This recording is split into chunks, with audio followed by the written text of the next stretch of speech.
ಕುವೆಂಪು ಮತ್ತು ಬೇಂದ್ರೆ ನನ್ನ ಕಣ್ಣಿಗೆ ಕಾಣೋದು ಹೇಗೆ ಅಂದರೆ, ಒಂದು ಪ್ರಕೃತಿಯ ಮಹಾನ್ ಕವಿ, ಒಬ್ಬ ದೊಡ್ಡ ತಾತ್ವಿಕತೆಯನ್ನು ಹೊಂದಿರತಕ್ಕಂಥ ಕವಿ, ಮತ್ತು ನಿಜವಾಗಲೂ ತತ್ವಶಾಸ್ತ್ರದ ಬಗ್ಗೆ ತುಂಬ ಚೆನ್ನಾಗಿ ಫಿಲಾಸಫಿಕಲ್ಲಾಗಿ ತಿಳ್ಕೊಂಡು ಬರೆದಿರುವ ಕವಿ ಅದು ಕುವೆಂಪು. ಆದರೆ ಇನ್ನೊಂದು ಅದರ ಎರಡನೇ ಮುಖವಾಗಿ ನನಗೆ ಕಾಣುವಂಥದ್ದು ಪ್ರೀತಿಯ ಕವಿ. ಪ್ರೀತಿ ಅಂದರೆ ಅದು ಪ್ರೀತಿಯನ್ನು ಚೆಲ್ಲಿ ಪ್ರೀತಿಯನ್ನು ತೆಗೆದುಕೊಳ್ಳುವ ಕವಿ ಅದು ಬೇಂದ್ರೆ. ಆದರೆ ಒಂದು ಭಾಳ ಶ್ರೀಮಂತಿಕೆಯಾಗಿ ಪ್ರಕೃತಿಯನ್ನು ನೋಡಿದಂಥವನು, ತನ್ನ ಕಣ್ಣು ಚಾಚಿ ನೋಡಿ ಪ್ರಕೃತಿ ಆಳಕ್ಕಿಳಿದು ತನ್ನ ಕವಿತೆಗಳನ್ನು ರಚಿಸಿದರೆ ಅದು ನಿಜವಾಗಲೂ ಕೂಡ ಬಹಳ ಮುಖ್ಯವಾಗಿ ನಮಗೆ ಕಣ್ಣು ಕಾಣೋದು. ಇವತ್ತು ಕರ್ನಾಟಕದಲ್ಲಿ ವರ್ಡ್ಸ್ವರ್ತ್ ರೀತಿ ನಮಗೆ ಕಾಣೋದು ಕುವೆಂಪುರವರು ನಾನು ಹೇಳ್ತಾರೆ ಒಂದು ಪದ್ಯದಲ್ಲಿ ಬಹಳ ಚೆನ್ನಾಗಿ ಹೇಳ್ತಾರೆ. ನನಗೆ ಜಾನಪದ ಶೈಲಿಯಲ್ಲಿ ಅವ್ರಿಗೊಂದು ರಾಗ ಸಂಯೋಜನೆ ಮಾಡಿದ್ದೆ, ಭಾಳ ಚೆನ್ನಾಗಿ ಅದನ್ನು ಕವಿತೆಯನ್ನು ಆಡಿದ್ದೆ. ಅದು ಜ್ಞಾಪಕ ಬರ್ತಾ ಇದೆ ನನಗೆ.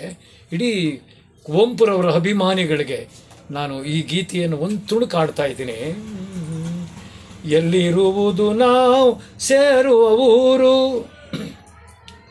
ಬಲ್ಲದರರಿಯದ ಯಾರೂ ಕಾಣದ ಎಲ್ಲಿಯೂ ಇರದ ಊರು.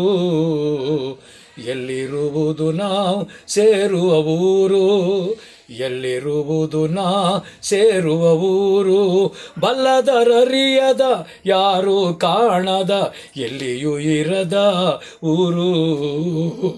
ಎಲ್ಲಿರುವುದು ನಾವು ಸೇರುವ ಊರು. ಭವಭಯವಿಲ್ಲದ ಊರಂತೆ ದಿವಿಜರು ಬಯಸುವ ಊರಂತೆ.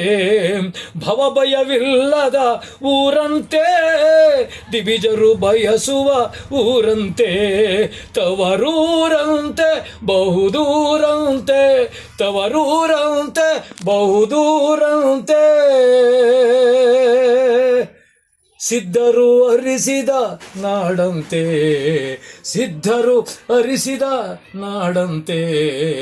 ಎಲ್ಲಿರುವುದು ನಾವು ಸೇರುವ ಊರು, ಎಲ್ಲಿರುವುದು ನಾವು ಸೇರುವ ಊರು. ಕವಿಗಳ ಕಂಡಿಹ ಊರಂತೆ ಎಲ್ಲಿರುವುದು ನಾವು ಸೇರುವ ಊರು. ಕವಿಗಳು ಕಂಡಿಹ ಊರಂತೆ ಎಲ್ಲಿರುವುದು ನಾವು ಸೇರುವ ಊರು. ಬಲ್ಲದರರಿಯುವ ಯಾರು ಕಾಣದ, ಬಲ್ಲದರರಿಯದ ಯಾರು ಕಾಣದ ಎಲ್ಲಿಯೂ ಇರದ ಊರು. ಎಲ್ಲಿಯೂ ಇರದ ಊರು. ಎಲ್ಲಿರುವುದು ನಾವು ಸೇರುವ ಊರು, ಎಲ್ಲಿರುವುದು ನಾವು ಸೇರುವ ಊರು.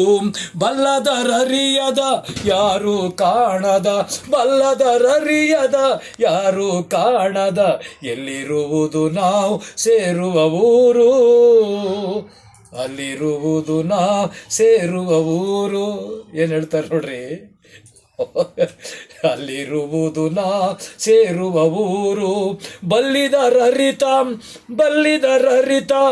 ಎಲ್ಲರೂ ಕಾಣುವ, ಬಲ್ಲಿದರರಿತ ಎಲ್ಲರೂ ಕಾಣುವ ಎಲ್ಲಿಯೂ ಇರುವ ಊರು, ಎಲ್ಲಿಯೂ ಇರುವ ಊರು. ಜ್ಞಾನಿಗಳಿರುವುದೇ ಆ ಊರು, ಧ್ಯಾನದ ಮೇರೆಯೇ ಆ ಊರು. ಜ್ಞಾನಿಗಳಿರುವುದೇ ಆ ಊರು, ಧ್ಯಾನದ ಮೇರೆಯೇ ಆ ಊರು. ನಾನಿಹ ಊರು ಸಮೀಪದ ಊರು, ನಾನಿಹ ಊರು ಸಮೀಪದ ಊರು. ಮೌನತೆ ಮೌನತೆ ಮೌನತೆಯಾಳುವ ತವರೂರು. ಮೌನತೆ ಆಳುವ, ಮೌನತೆಯಾಳುವ ತವರೂರು.